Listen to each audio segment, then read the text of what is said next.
हळू बाळा. बाबा, आधीच आपलं घर छोटं आहे, त्यात तू पेटी का बरं जपून ठेवलीस? अगं बाळा, हा माझा खजिना आहे ग. असू दे एका कोपऱ्यात. बघ, एवढीच जागा लागते त्याला. बर, चल पटकन आवरून घे.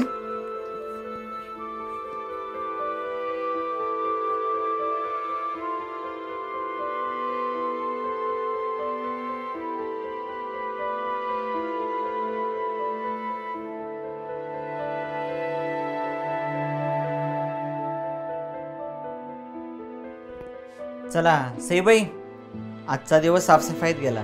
उद्या परत कामावर जायचंय मला आणि तुला कॉलेजला. चल चल पटकन जेवण घेऊया. मी ताट वाढायला घेतो.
अगं बाळा, हा माझा खजिना आहे ग.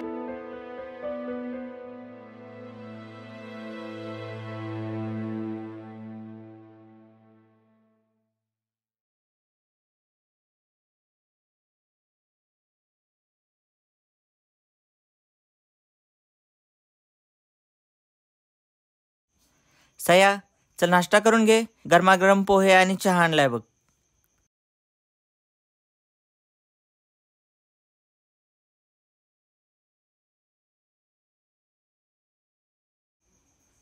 बरं सया, ऐक की, तुझ्या सरांना सांग बाबांचा पगार आज होईल, उद्या येऊन फी भरतील. माझा मी घेतला असता डबा. अरे पण तुला उशीर झाला असता बाळा. आणि तसंही मीच देतो की तुला रोज डबा भरून. बरं चल चल नाश्ता करून घे. नकोय मला. अरे पण अगं सई थांब, चहा तरी घेऊन जा.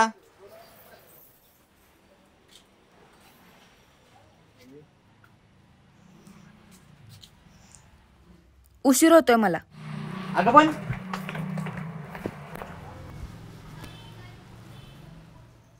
काय झालंय आज? नीट बोलली सुद्धा नाही. खरंय, आज बोललंच पाहिजे मला.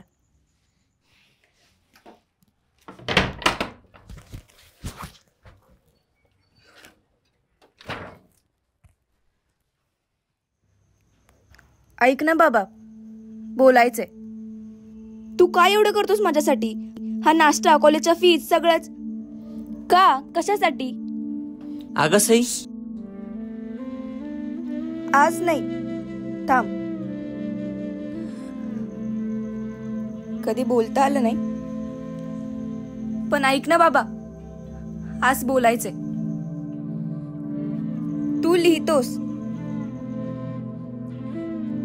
की माझी सया माझ्याकडे हट्ट करत नाही. अरे पण माझ्या गरजाच कमी आहेत. तू देतोस त्यात भागतं माझं. पण तूही कधीतरी माझ्याकडे हट्ट कर ना बाबा. अरे आवडेल मला.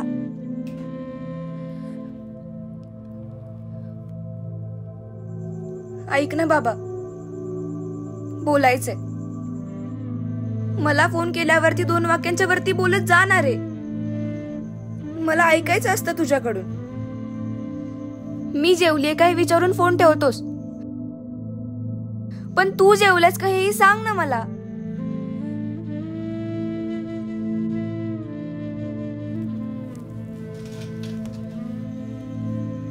ऐक ना बाबा, बोलायचंय. तूच माझा बाबा आणि तूच माझी आई झालास.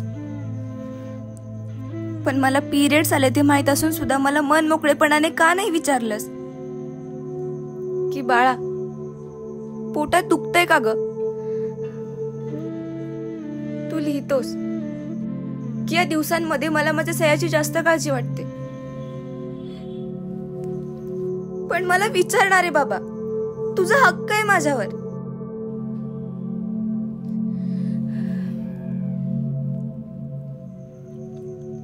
ऐक ना बाबा, बोलायचंय. माझे पाय दुखून आहेत म्हणून मला मऊ मऊ चप्पल आणून देतोस, पण स्वतः झिजलेली चप्पल घालून मिरवतोस. काय तर म्हणे, बघ सया टिकवली का नाही 5 वर्ष चप्पल. पण मध्यरात्री उठून स्वतःचेच पाय चेपणारा बाबा बघितलाय रे मी. ऐक ना बाबा, तुला घे ना नवीन चप्पल. मी माझी चप्पल 5 वर्ष टिकवते. तू झोपणार आहे निवांत.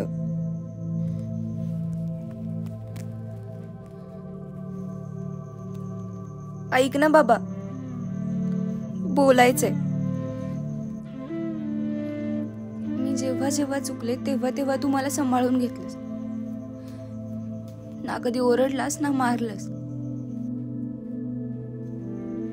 पण तुझ्या प्रेमळ नजरेतून कळायचं की माझं काहीतरी चुकलंय.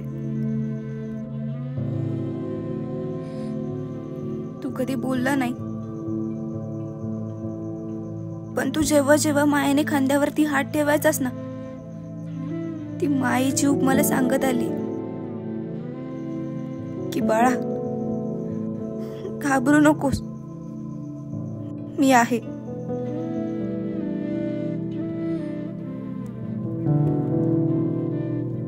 पण आज तुझ्या खांद्यावरती हात ठेवून मला म्हणावंसं वाटतंय बाबा, मी आहे.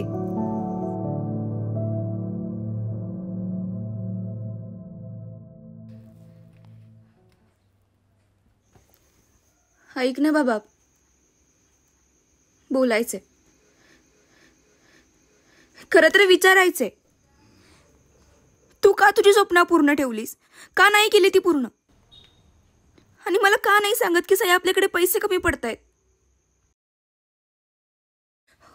कुठे आहे ती जादूची छडी?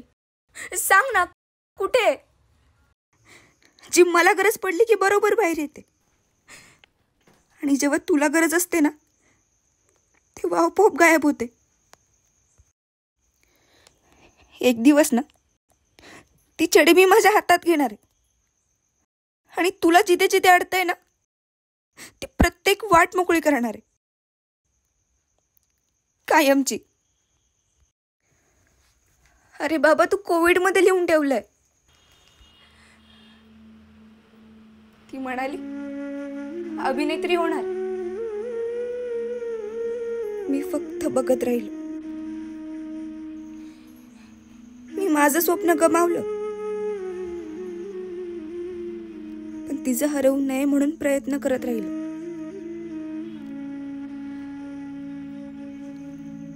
तिच्या डोळ्यात चमक आहे. मला माहिती आहे ती एक दिवस काही ना काहीतरी नक्की करेल. मी तिच्या पाठीशी कायम उभा आहे. पण मी माझ्या सईला कधीच हरू नाही देणार.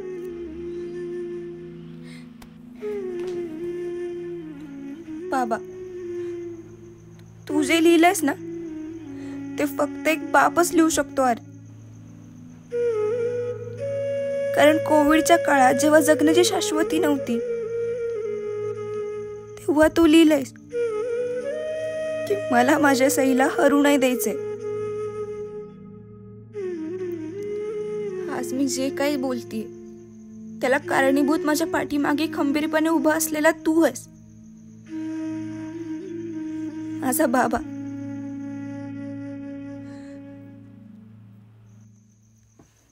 जो स्वतःच सगळं गमावून बसलाय, पण माझ्यासाठी त्याने सुखी आणि समाधानी आयुष्य उभं केलंय.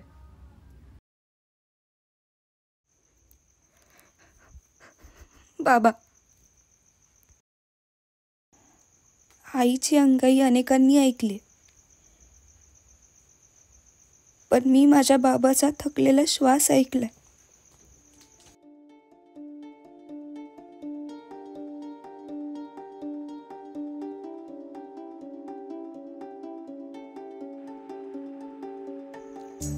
ऐक ना बाबा, मी तुला प्रॉमिस करते मी कधीच नाही हरणार. तुझी सया कधीच नाही हरणार.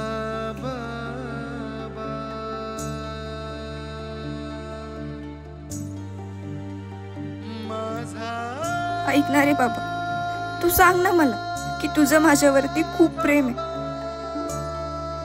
तुझ्या लेकीला तुझ्या मनातलं सगळं ऐकायचंय.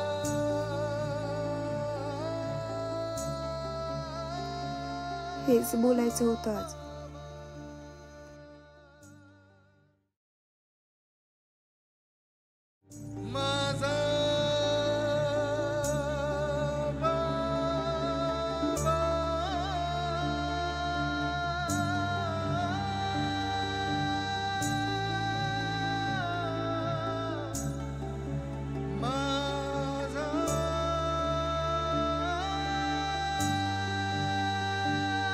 तुला मोठं करताना तू स्वतःलाच हरवून बसली. पण तू इतकी मोठी झालीस तर यापुढचं आयुष्य तू बोलशील तसं.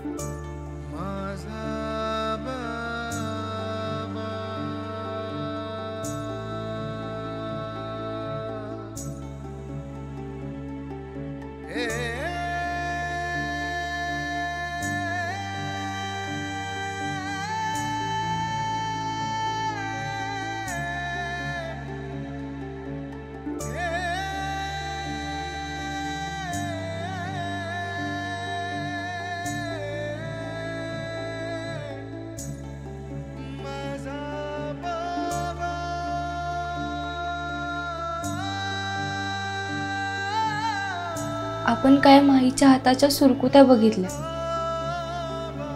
पण बाबाचा हात कधी हाती आलाच नाही. ऐक ना बाबा, बोलायचंय. Happy Father's day.